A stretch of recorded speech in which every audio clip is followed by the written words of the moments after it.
Hello, welcome back to my channel. ഇന്ന് നമ്മൾ തയ്യാറാക്കാൻ പോകുന്ന പടവലങ്ങ ഇട്ടിട്ടൊരു കൂട്ടുകറി. അതിന് പടവലങ്ങ കടലപ്പരിപ്പും വേണം, അതും പയർ ഒരു തോരനും വെക്കാം. അത് ആദ്യം കടലപ്പരിപ്പാണ് എടുത്തിരിക്കുന്നത്. തുമരപ്പരിപ്പായാലും വേണ്ടില്ല. ഇത് കഴുകി നമുക്ക് കുക്കറിലിട്ട് അടുപ്പയിലോട്ട് വെക്കണം. ഇത് കഴുകി കുക്കറിലോട്ട് ഇട്ടു, വെള്ളം ഒഴിച്ചു.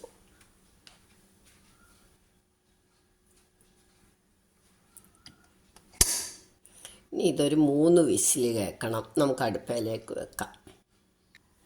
ആ സമയത്തിന് നമുക്ക് പടവലങ്ങ അരിയാം.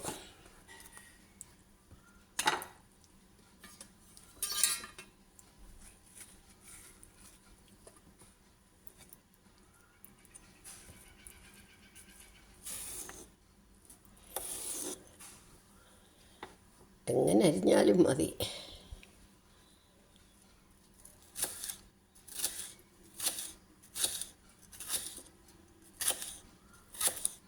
എളുപ്പമുള്ള കൂട്ടാനാണ്.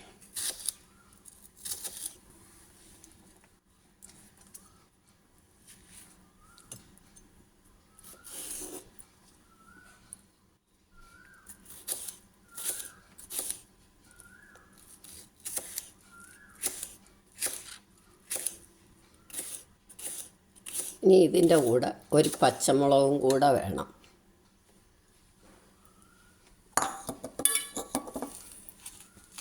കീറണ്ട, ഞാൻ ഇങ്ങനെ അങ്ങോട്ട് മുറിച്ചെടുക്കുക.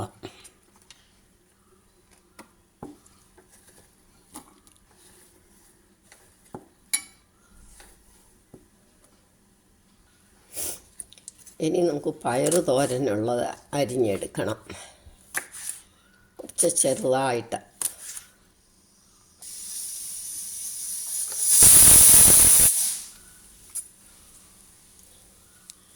ഇനി നമുക്ക് കുറച്ച് വലിയതായ പയറൊക്കെ അങ്ങനെ പൊളിച്ചിടാം.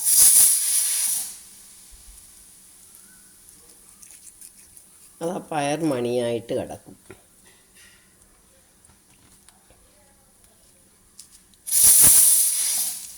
അപ്പം നമുക്ക് 3 വിസിലായി. സ്റ്റൗ ഓഫാക്കാം.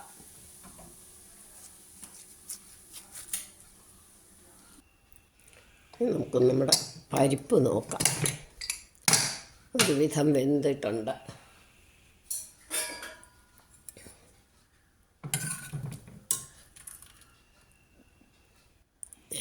ഇത് മതി. ഇനി നമ്മൾ പടവലങ്ങ അരിഞ്ഞത് ഇതിനകത്തേക്ക് ഇടണം.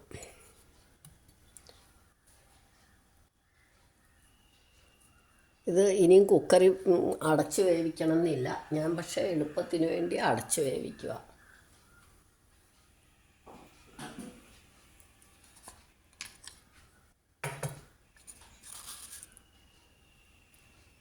പാകത്തിന് ഉപ്പ്.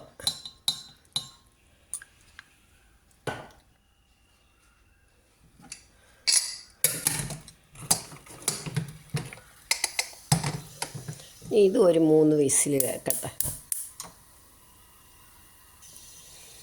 ആ സമയം കൊണ്ട് നമുക്ക് ഇത് പയർ തോരനും കൂടെ അങ്ങ് വെക്കാം.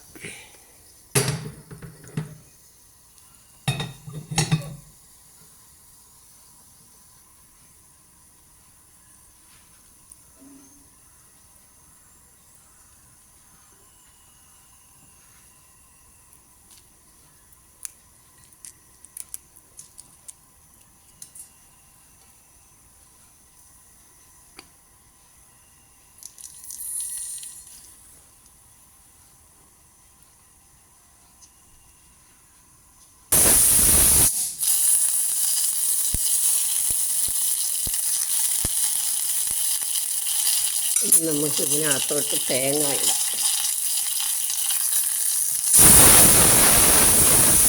തേങ്ങ ചതയ്ക്കുകയൊന്നും വേണ്ട. സ്വല്പം മുളക് പൊടി.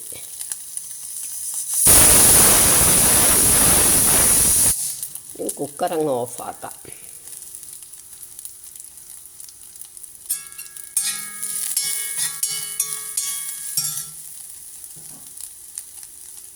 ഇനി ഇനിയും പയറരിഞ്ഞതുകൂടെ.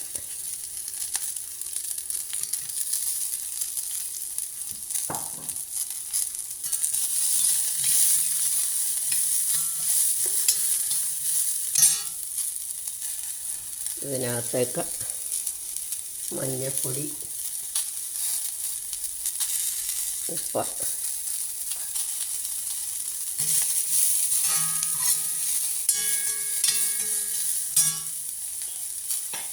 കുറച്ച് വെള്ളം ഒഴിക്കണം.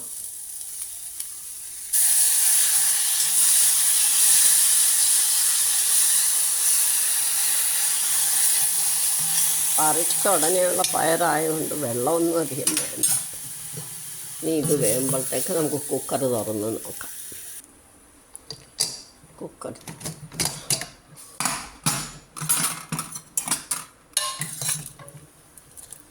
ഇപ്പം നമ്മുടെ കൂട്ടും. ഇനി തേങ്ങ അരയ്ക്കേണ്ടവർക്ക് തേങ്ങ അരച്ച് ചേർക്കാം, വെറുതെ തേങ്ങ അരച്ച് ചേർത്താൽ മതി. എനിക്കത് വേണ്ട, തേങ്ങ അരയ്ക്കണമെന്നില്ല. എനിക്കിന്ന് തേങ്ങ അരയ്ക്കുന്നില്ല ഞാൻ. അപ്പോൾ നമുക്ക് ഇത്തിരി പച്ച വെളിച്ചെണ്ണ ഒഴിച്ച് 2 കറിവേപ്പില ഇടണം.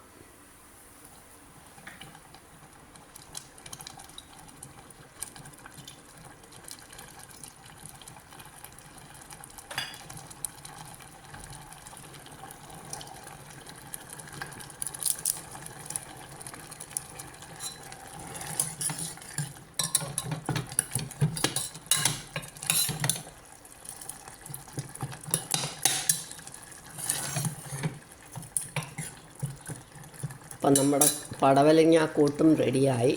പയറിൻ്റെ നമുക്ക് നോക്കാം. തോരൻ വെന്ത് കാണും.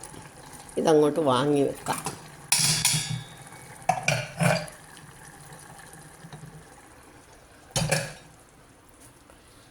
ആ സ്റ്റൗ ഓഫാക്കിയിട്ട് ഇങ്ങോട്ട് നോക്കാം.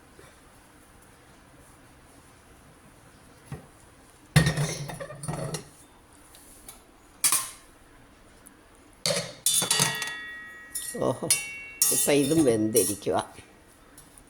ഇനി നമുക്കിത് രണ്ടും പുളിയില്ലാത്ത കൂട്ടാനായതുകൊണ്ട് പുളിക്ക് വേണ്ടി ഒരു ചെറിയ മാങ്ങ സമ്മന്തി അരയ്ക്കാം.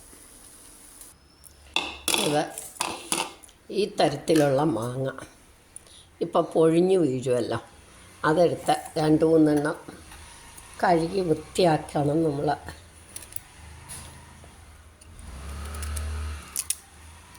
എന്നിട്ട് അതിൻ്റെ ഈ കുരുവൊക്കെ കളഞ്ഞിട്ട് ഇങ്ങനെ അങ്ങോട്ട് ഇടുക.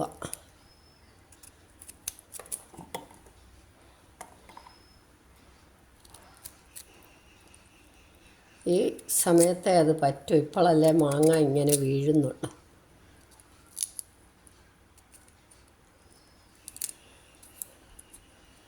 ഇതിൻ്റെ അകത്തെ മാങ്ങാൻ്റെയൊക്കെ കളഞ്ഞിട്ടിങ്ങനെ ചെറുതായിട്ട് മിക്സിയിൽ, അല്ലെങ്കിൽ ഇടികല്ലിലിട്ടാലും മതി. ഞാൻ മിക്സിയിലാണ് ഇടുന്നത്.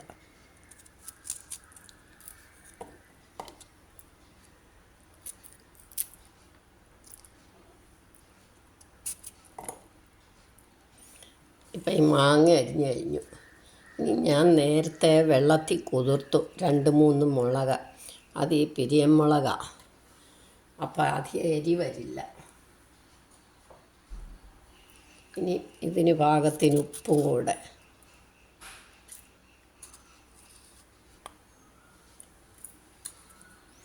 കടുക് വേണമെങ്കിൽ 2 പച്ചക്കടുക് കൂടെ ചതയ്ക്കാം.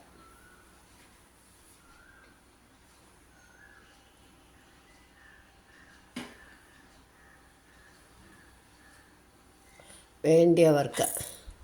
ഇനി നല്ലോണം ഇത് ചതച്ചുകൊണ്ട് വരാം. നന്നായിട്ട് ചതഞ്ഞു, മിക്സിയിലായതുകൊണ്ട്. അല്ലെങ്കിൽ ഒരു കുറച്ചും കൂടെ ഇതിരിക്കും ഒഴിച്ച്. ഇനി ഞാൻ ഇതിനകത്തേക്ക് സ്വല്പം തിളപ്പിച്ചരച്ച വെള്ളമേ ആകാവുള്ളൂ. ഇതുകൂടെ ഒഴിച്ച് ഒന്നുകൂടെ ചതച്ചിട്ട് വരാം. ഇനി ഇത് നോക്കി പാത്രത്തിലോട്ട്. ഇനി ഇത് തേങ്ങ കൂട്ടി വേണേലും ചതയ്ക്കാം. ഞാനിപ്പോൾ അധികം തേങ്ങ വേണ്ട ഇന്നെന്ന് വിചാരിച്ചു. എനിക്ക് കുറച്ച് തേങ്ങ തിരികെ തിരിപ്പുള്ളത് കൊണ്ടാണ്. അല്ലെങ്കിലും വെറൈറ്റിക്ക് വേണ്ടിയിട്ടാണ്.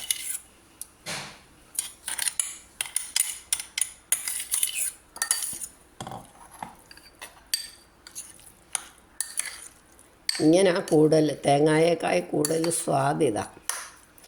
ഇതിനകത്തേക്ക് സ്വല്പം വെളിച്ചെണ്ണ ഒഴിക്കണം.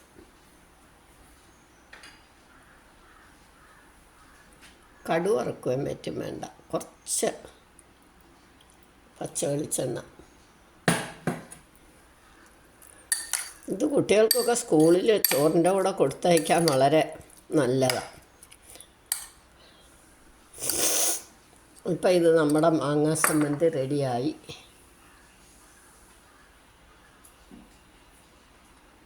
ഇനി നമുക്ക് പയർ ഇതിൽ നിന്ന് എടുക്കാം, പാത്രത്തിൽ നിന്ന് എടുക്കാം. ഇപ്പം നമ്മുടെ പടവലങ്ങ മുളോശ്യം, പയർ തോരന്, മാങ്ങ, കണ്ണിമാങ്ങ സംബന്ധി. എല്ലാവരും ഇതൊന്ന് ട്രൈ ചെയ്ത് നോക്കണം. ഇഷ്ടമായെങ്കിൽ ലൈക്ക് ചെയ്യാനും സബ്സ്ക്രൈബ് ചെയ്യാൻ, വീട്ടിലില്ലാത്തവർ സബ്സ്ക്രൈബ് ചെയ്യാനും ഷെയർ ചെയ്യാനും മറക്കരുത്.